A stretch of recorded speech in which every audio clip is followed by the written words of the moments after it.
and October 3rd, and it looks like maybe peace is at hand, as Henry Kissinger once said about another war in the Middle East. I don't know, this is just, again, what we're getting today, as of October 3rd. Trump said he believed Hamas was ready for a lasting peace, demanded Israel stop the bombing. Hamas said they are ready to release all the Israeli hostages. Well, you know,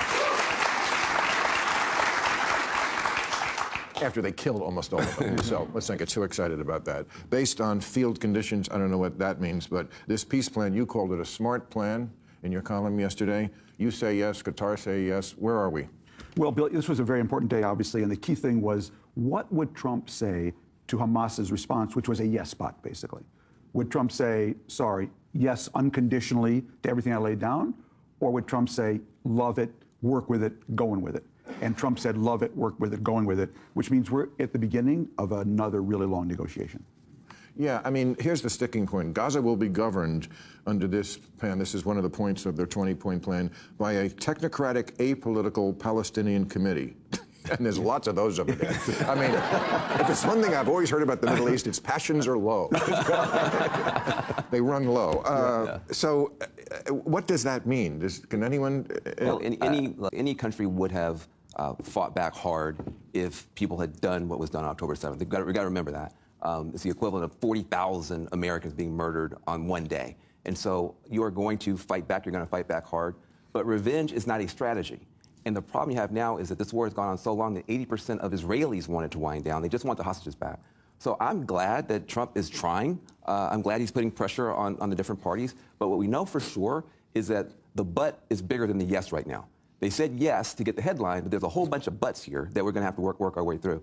My concern is that you have about 1 billion young people on planet Earth who've only heard one thing about Israel in their entire lives, and that's just that Israel is hurting the Gazans.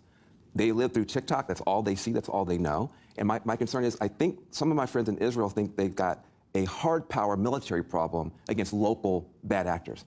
That's true, but they also have a soft power global information war problem with a whole generation that just thinks that they're doing bad stuff. So if they can stop the bombing, which Trump called for, and give people a chance to look at what's going on, we can put the focus back on the hostages and maybe get this thing wound down. That's what I hope. It seemed to me the key thing for Israel was to make clear we're going to go after these people. We're going to do what we have to do. There are going to be civilian casualties, but it's for the purpose of changing Gaza and producing a different Palestinian government there. Yeah. Unfortunately, Netanyahu fought this war for 2 years now without ever committing himself to any endgame, particularly a negotiation with a different Palestinian authority or a different Palestinian government. And that's what's hurt, to Van's point, that when you're fighting a war and there's no endgame clear, it just starts to look like killing. Well, what would the endgame be? I don't know. I mean, they gave Gaza back in 2005. They unilaterally gave it back.